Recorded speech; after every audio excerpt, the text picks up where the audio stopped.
पाकिस्तान की सबसे बड़ी पॉलिटिकल पार्टी के मारूफ लीडर इमरान खान साहब को दीवार के साथ लगाने के लिए हमारी पुलिस, ये फाशिस्ट हुकूमत और उसके साथ कुछ मुतासिब जजेस उसके साथ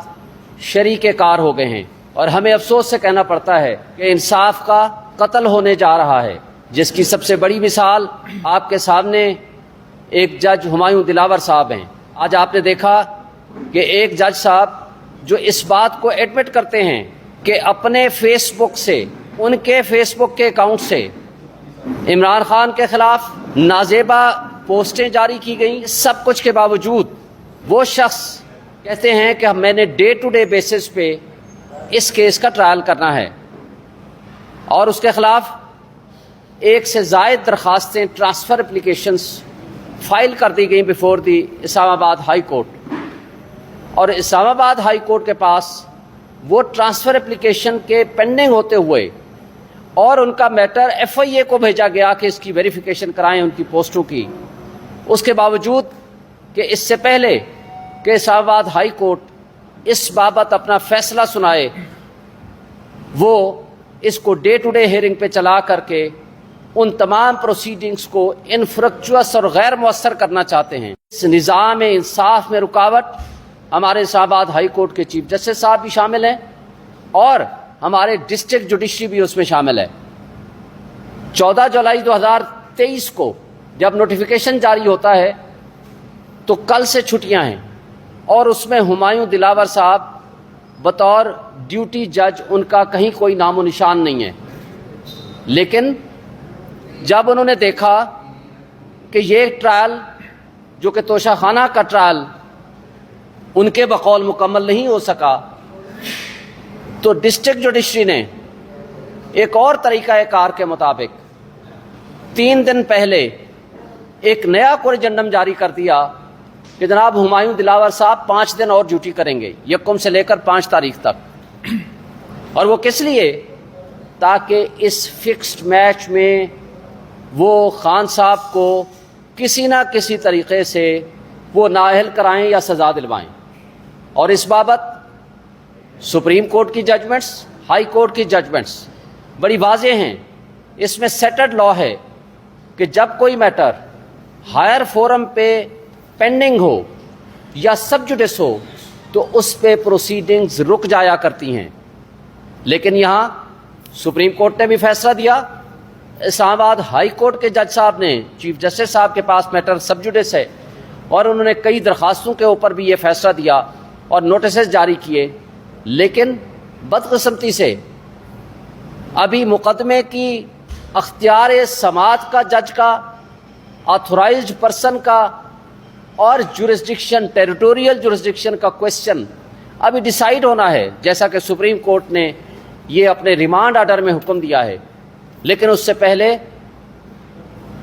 जो कि एक बायस्ड जज हुमायूं दिलावर साहब उन सारी प्रोसीडिंग्स को गैर मुअस्सर करने के लिए अपना वो फैसला सुनाना चाहते हैं। उनके बायस होने की बहुत सारी मिसालें आज इस एप्लीकेशन में हमारे पास मौजूद है, हम वो कॉपी भी आपको दे देंगे। मैं रऊफ हसन साहब को कहूँगा कि उसकी कापियाँ करा के आप सब दोस्तों को बांट दें। जो हमने सारी रीज़न्स दी हैं, वो सारी रीज़न्स उनके बायस होने की क्या हैं, वो आपको कॉपी दे देंगे। उसके साथ साथ अब उनके मुतासिब होने की कोई गुंजाइश बाकी नहीं रही कि जो इमरान खान साहब का वकील इस केस में पेश होता है वो सबसे पहले उस वकील के खिलाफ ऑब्जर्वेशन देते हैं। इसमें ज़बानी ऑब्जर्वेशन उन्होंने कई वकला के खिलाफ दी, लेकिन जो रिटन ऑब्जर्वेशन दी है वो हमारे वकील बैरिस्टर गौहर अली खान के खिलाफ दी। और आज हमारे सीनियर एडवोकेट जो कि सुप्रीम कोर्ट के सीनियर वकील हैं ख्वाजा हारिस साहब, उनके खिलाफ ऑब्जर्वेशन दी है। इस तरह वो जानबूझ के अपने तासुब को वो रोक नहीं पाए और वो उसको अयां करते जा रहे हैं। और आपने देखा कि पाकिस्तान की तारीख में ये पहला वाक़या था। इमरान खान साहब को पहले अगवा किया गया, फिर नैब की कस्टडी में दिया गया, इस्लामाबाद हाई कोर्ट के शीशे तोड़े गए, वकला को तशद्दुद का निशाना बनाया और उसके साथ अमले को तशद्दुद का निशाना बनाया। और नैब के पास 2 दिन रहने के बावजूद, 2 दिन उनकी कस्टडी में थे, یہ واحد جج ہمایوں دلاور صاحب ہیں جو اپنی کوٹ لے کے وہاں چلے گئے اور فرد جرم کاغذوں میں عائد کر دیا، فرضی فرد جرم عائد کر دیا، اور اس پہ خان صاحب کے کوئی دستخط بھی موجود نہیں ہیں۔ اور اس سب کچھ کے باوجود جب ان کے سامنے کوئی بھی آبجیکشن پٹیشن لائی جاتی ہے تو وہ آبجیکشن پٹیشن لانے والے وکیل کے خلاف سب سے پہلے وہ آبزرویشن دیتے ہیں۔ اور آپ نے دیکھا عامر فاروق صاحب نے، جسٹس عامر فاروق صاحب چیف جسٹس، جن کے پاس یہ ہمارے والی کرمنل ریویژن پٹیشن موجود ہے اور اس کی سماعت 3 تاریخ کو فکس ہے، لیکن اس میں جو پچھلا آرڈر کیا تھا انہوں نے ریمانڈ آرڈر، اور 8-10 کوسچنز فارمولیٹ کر کے بھیجے تھے، جس میں سب سے پہلے اختیار سماعت کا کوسچن تھا۔ اور یہ بھی پاکستان کی تاریخ کا پہلا انوکھا واقعہ ہوگا کہ چھٹیوں میں کبھی کسی ملزم کا ٹرائل نہیں ہوتا، جبکہ وہ صرف ڈے ٹو ڈے افیئرز کے لیے ڈیوٹی جج کے طور پر وہ کام کرتے ہیں۔ لیکن یہاں اس میں سب سے ٹاپ پرائرٹی، جو کہ آج بھی آپ نے دیکھا اس کیس کے پیچھے جو مستقل آنے والے ہیں، وہ عطا ترر صاحب مستقل اس کے پیچھے آتے ہیں، ان کے ساتھ ان کا الحاق کر کے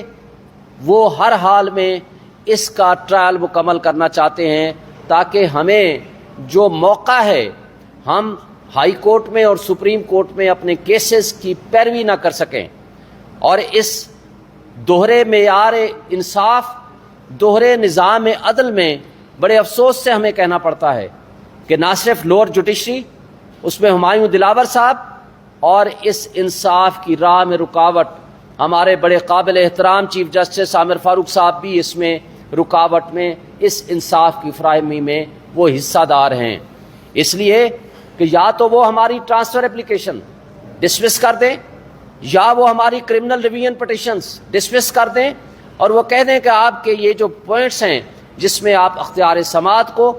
آتھورائزڈ آفیسر کو، یا ٹیریٹوریل جورسڈکشن کے جو کوسچنز ہیں، یا لمیٹیشن کا کوسچن ہے جو ہم نے ریز کیا ہے، یا تو ہمارے پاس وہ گراؤنڈز نہیں ہیں، آپ ڈسمس کر دو،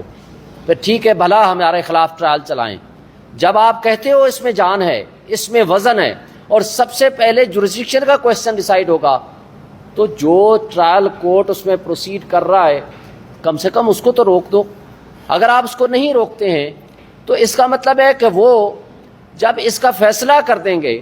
ہمیں سزا سنا دیں گے، یا نااہل کر دیں گے، یا کوئی اور اس طرح کا کوئی ایڈورس آرڈر کر دیں گے، تو مجھے یہ بتائیں تو پھر ہم اپنے ان کیسز کی پیروی کس عدالت میں جا کر کریں گے؟ تو اس لیے ہم یہ بجا طور پر سمجھتے ہیں کہ اس وقت انصاف کا قتل ہو رہا ہے، اور اس میں جو پلیئرز ہیں، جو اس میں ایکٹرز ہیں، جہاں یہ فاشسٹ حکومت ہے جس نے 180 سے زائد مقدمات خان صاحب کے خلاف بنا دیے ہیں، جو کہ روز آج بھی وہ 12 مقدمات میں پیش ہوئے ہیں، جو کہ سیاسی میدان میں وہ ان کا مقابلہ نہیں کر سکتے۔ خان صاحب کو اگر سیاست میں مقابلہ نہیں کر سکتے تو کسی نہ کسی طریقے سے عدلیہ کے ذریعے انصاف کا قتل کر کے، اداروں کو استعمال کر کے ان کے خلاف کوئی ایسا فیصلہ لیا جائے جس طریقے سے تاکہ وہ کسی نہ کسی حوالے سے سیاست سے آؤٹ ہو جائیں۔ لیکن قوم جانتی ہے، لوگ جانتے ہیں، عوام جانتی ہے، یہ اس طرز عمل سے نہ تو خان صاحب کی سیاست کو مائنس کر سکتے ہیں، نہ ہی پبلک کے جو غصہ، جو پبلک کی اویئرنیس ہے اس کو کسی لحاظ سے ختم کر سکتے ہیں۔ اور اگر ایسا کرنے کی کوشش ہوئی تو ہم آپ کو یہ بتانا چاہتے ہیں، پوری قوم کو یہ بتانا چاہتے ہیں، یہ ایک لحاظ سے جس طرح ذوالفقار علی بھٹو کا جوڈیشل مرڈر کرایا گیا تھا، یہ بھی عدلیہ کے ذریعے انصاف کا قتل ہوگا۔ یہ ہمارے ملک کی سب سے بڑی بدقسمتی